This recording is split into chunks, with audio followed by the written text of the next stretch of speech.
Assalamu alaikum wa rahmatullahi wa barakatuhu. Mavlid ayının en zor amellerden birisi ol Peygamberimiz aleyhissalatu vesselamga ko'proq salavat aytu. Peygamberimiz aleyhissalatu vesselamning nindirek şahıs bo'lgan ekanligini iranu. Salavat aytgan kishiga Alloh taolo distalagan marta bilan o'zi qaytarar. Ajrlari, savoblari, nurlari bilan. Ham bir rivoyatda xabar kela. Sufyan as-Savri degan zo'r g'alim bo'la. Haj safarini chiqqach, endi Makka yanına kelib jetganda ko'ra bir yigitni. Ol yigit adım sayın salavat ayta turgan bo'la. Adım sayın Allahumma salli ala Muhammad deb salavat aytib, suyunib, shotlanib bora turgan bo'la. Sufyan as-Savri abtarab keta. Ey yigit, boshqa duolar bilmaysanmi? Nishlab salavat duosin gina qat-qat qabatlab borasin. Labbayk Allohumma labbayk, Robbana atina fid dunya hasana va fil oxirati hasana va qina azaban nar degan duolarni bilmaysanmi deb so'rov bergach, ul yigit ayta, yo'q dey. Ularning barisini da bilam. Ammo lekin haj safarina biz avuldan ati bilan birga chiqqan edik. Yolda barganda turli sinovlar kechirdik. Ham sinovning birsin ati kechira olmadi. Atining Alloh taolo huzuruna ko'shi vaqtida kelib jetdi. Ham ko'shgan vaqtda atining biti qoraldi.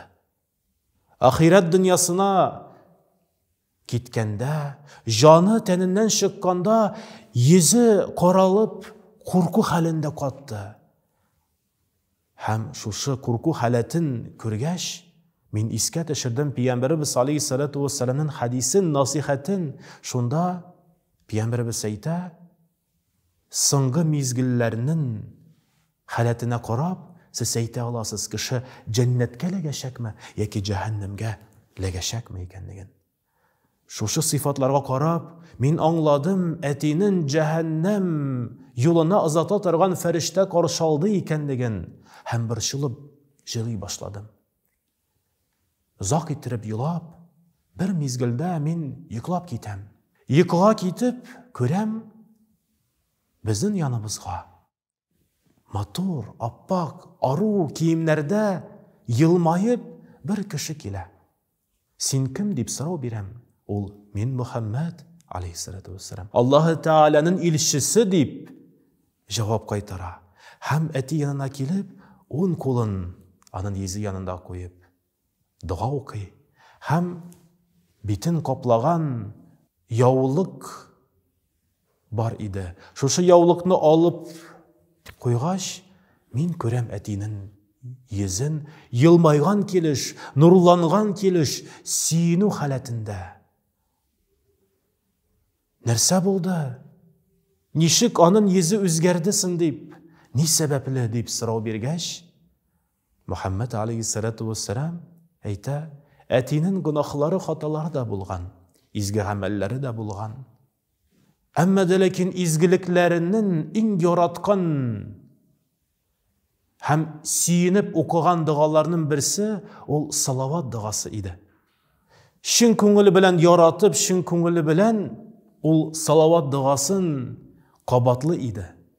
Hem şu sebepte Allah Teala menga onarga yardım etip şefaat kılırga ruxsat etdi. Hem şu salavatlar, aytilgan duolar onun yüzün nurlandırıp baklandırdı, günahlardan arındırdı.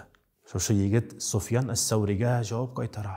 Şu mezgildan birli men shundan da uyanıp kelib, atining yuzida turgan yovliqni yoqqa olib qo'ygach, dishimda ko'rgan kibik, yilmaygan, shotlangan, siyingan atining yuzin ko'rib siyindim. Ham janoza namozlarini o'qib, axirat dunyosina uzatdim. Ham shu mezgildan birli har bir mezgilimni Alloh taolaning suyukli rasuli Muhammad alayhissalatu vesselamni esga olib, salovat aytib uzdirga niyatladim. Hurmatli jamoat, salavatlar aytib, Muhammad alayhissalatu vesselamga duolar bilan аны искә алган сайын Аллаһ Тәгалә үзе дистәләгән мәртәбә белән, бәрәкәте белән, нуры белән, Пәйгамбәрбез алейһиссалату вассаламның шәфааты белән безгә кайтарачак ала бирсә. Ашкынык күбрәк Пәйгамбәребезгә салават әйтеп, Аллаһ Тәгаләгә һәм аның ризалыгына, нурына якынайырга. Ассаламу алейкум ва рахматуллахи ва баракатуху.